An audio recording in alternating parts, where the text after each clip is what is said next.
একটা আমলের কথা বলে যাই আল্লাহর নবী বলেন আখলিস দীনাকা ইয়াকফিকাল আমালুল কলিল। আমল যত ছোটই হোক যদি খালেস দিলে যদি আমল হয় রব্বুল আলামিন ওই আমলটাকে কবুল করে নেন। আল্লাযী খালাকাল মাউতা ওয়াল হায়াতা লিয়াবলুয়াকুম আইয়ুকুম আহসানু আমালা। কত আমল করলাম, কত বুজুর্গিগিরি করলাম, কত নামাজ পড়লাম, কতবার হজ করলাম, আল্লাহ এই কথা বলেন নাই তুমি যত নামাজ পড়বে তত নেকি পাবে, যত ইবাদত বন্দেগী বেশি করবে তত বেশি পাবে, প্রতিদান পাবে।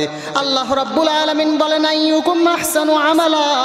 আমি দেখি কার আমলটা কত সুন্দর, কে কত সুন্দরভাবে আমল করেছে। অনেকেই তো নামাজ পড়ে, নামাজটা রাসূলের নামাজের মতো হয় না। আল্লাহ রাব্বুল আলামিন বলেন ইন্নাস সালাতা তানহা আনিল ফাহশাই ওয়াল মুনকার। নিশ্চয় মানুষদেরকে আল্লাহ রাব্বুল আলামিন নামাজ পড়ার কারণে অশ্লীল কাজ থেকে হেফাজত করে। তাহলে আজকে আমি নামাজ পড়তেছি তারপরে গুনার কাজ করতেছি, কারণ কি? কারণ হলো রাসূলের নামাজের মতো আমার নামাজ হচ্ছে না, রাসূলের নামাজের মতো আমার নামাজ হচ্ছে না। রাসূল যেভাবে নামাজ পড়তে বলেছেন ওইভাবে নামাজ আমি পড়ি না, রাসূল যেভাবে ইবাদত বন্দেগী করতে বলেছেন ওইভাবে ইবাদত বন্দেগী করি না। আল্লাহ রাসূল সাল্লাল্লাহু আলাইহি ওয়াসাল্লাম বলেন তিনটা কাজ করবে জান্নাতে চলে যাবে, তিনটা কাজ করবে জান্নাতে চলে যাবে। আল্লাহ রাসূল সাল্লাল্লাহু আলাইহি ওয়াসাল্লাম বলেন আফসুস সালাম ওয়া আতইমুত তাআম ওয়া সাল্লু বিল-লাইল ওয়ান নাসু নিয়াম তাদখুলুল জান্নাতা বিসালাম। সুবহানাল্লাহ। আল্লাহ রাসূল সাল্লাল্লাহু আলাইহি ওয়াসাল্লাম বলেন বেশি বেশি সালাম দাও, সালামের প্রচলন ঘটাও, সালাম বেশি বেশি দাও। আল্লাহ রাসূল সাল্লাল্লাহু আলাইহি ওয়াসাল্লাম বলেন ততক্ষণ পর্যন্ত তুমি পরিপূর্ণ মুমিন হবে না, পরিপূর্ণ ঈমানদার হবে না, যতক্ষণ পর্যন্ত তোমার দ্বীনী ভাইকে তুমি মোহাব্বত না করতে পারবে।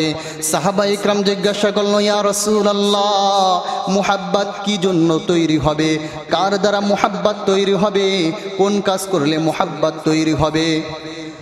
আল্লাহ রাসূল সাল্লাল্লাহু আলাইহি ওয়াসাল্লাম বলেন আমার সাহাবীরা তোমরা শোনো, যেই ব্যক্তি বেশি বেশি সালাম দেবে তার সাথে মানুষের মোহাব্বত বেড়ে যাবে। ওয়াসাল্লু বিল-লাইলি ওয়ান-নাসু নিয়াম, ওয়াসাল্লু বিল-লাইলি ওয়ান-নাসু নিয়াম। 2 নাম্বার আল্লাহ রাসূল সাল্লাল্লাহু আলাইহি ওয়াসাল্লাম বলেন রাত্র জাগরণ করে নামাজ পড়বে, রাত্রে বেলা জাগবে নামাজ পড়বে, তুমি সারা রাত ইবাদত বন্দেগী হবে, এটা করতে বলা হয় নাই।